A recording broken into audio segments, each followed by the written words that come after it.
ভারতের সাথে বাংলাদেশের যত চুক্তি হয়েছে গত 15 বছরের ফ্যাসিস্ট শাসন আমলে যেটা প্রকাশ করার দাবি করা হয়েছে, সবাই একটাই বলেছেন যে আমাদেরকে আর শক্তিহীন, দুর্বল, নতজানু ভাবার কোন রকম কোনো অবকাশ নাই।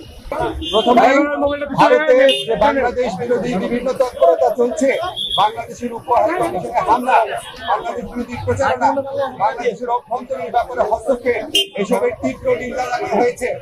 এবং ভারতের এই সমস্ত পদক্ষেপের বিরুদ্ধে বর্তমান সরকারের যে আত্মমর্যাদাশীল এবং সাহসী ভূমিকা তার প্রশংসা করা হয়েছে এবং সরকারের সাথে সলিডারিটি প্রকাশ করা হয়েছে। তবে একই সাথে সাথে ভারতের এই সমস্ত প্রচারণার বিরুদ্ধে সরকারকে আরো শক্তিশালী ভাবে, আরো বেগবান ভাবে এটাকে অ্যাড্রেস করার কথা বলা হয়েছে।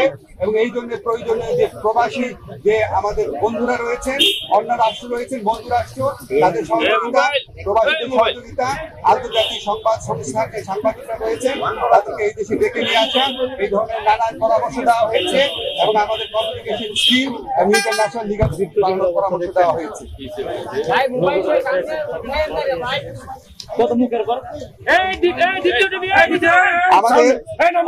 আমাদের একই সাথে সাথে ভারতের সাথে বাংলাদেশের যত চুক্তি হয়েছে গত 15 বছরের ফ্যাসিস্ট শাসন আমলে যেটা প্রকাশ করার দাবি করা হয়েছে এবং একই সাথে সাথে রামপাল সহ বাংলাদেশের জন্য ক্ষতিকর যে সমস্ত চুক্তি আছে সেগুলি বাতিল করার দাবি করা হয়েছে। বাংলাদেশের প্রতি ভারতের যে অর্থনৈতিক নিপীড়ন, সাংস্কৃতিক আধিপত্য প্রতিষ্ঠার চেষ্টা, অভ্যন্তরীণ ব্যাপারে নাক গলানোর চেষ্টা, সেটা নিন্দা জানানো হয়েছে এবং ভারতকে বাংলাদেশের প্রতি মর্যাদাশীল আচরণ করার, সৎ প্রতিবেশী আচরণ করার আহ্বান জানানো হয়েছে। আচ্ছা, আমাদের এই পরিস্থিতি মোকাবেলায় ভারত বাংলাদেশ বিরুদ্ধে যে বিভিন্ন প্রচারণা চালাচ্ছে, এই পরিস্থিতি মোকাবেলায় সকল সম্প্রদায়ের মানুষের ভূমিকার প্রশংসা করা হয়েছে এবং সাম্প্রদায়িক সম্প্রীতি যে কোনো উস্কানির মুখে অটুট রাখার প্রত্যয় ব্যক্ত করা হয়েছে। সবশেষে সবাই একটাই বলেছেন যে আমাদেরকে আর শক্তিহীন, দুর্বল, নতজানু ভাবার কোন রকম কোনো অবকাশ নাই। যে কোনো ধরনের অপপ্রচারণা, উস্কানির বিরুদ্ধে আমরা ঐক্যবদ্ধ থাকবো এবং আমরা আমাদের ঐক্য অটুট রাখবো, আমরা সাহসী থাকবো এবং আমরা যে কোনো ভবিষ্যতে যে কোনো ধরনের প্রচারণা আসলে, যে কোনো ধরনের উস্কানি আসলে আমরা আমাদের আরো বেগবান দেখানোর একটা প্রচেষ্টা অব্যাহত রাখবো।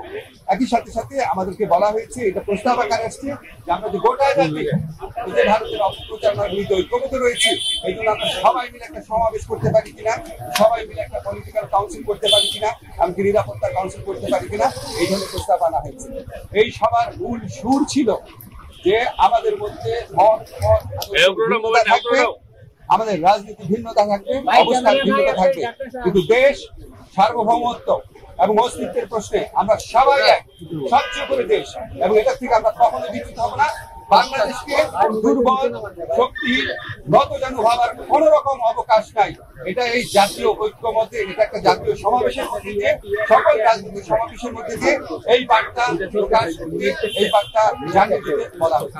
আপনাদের ধন্যবাদ।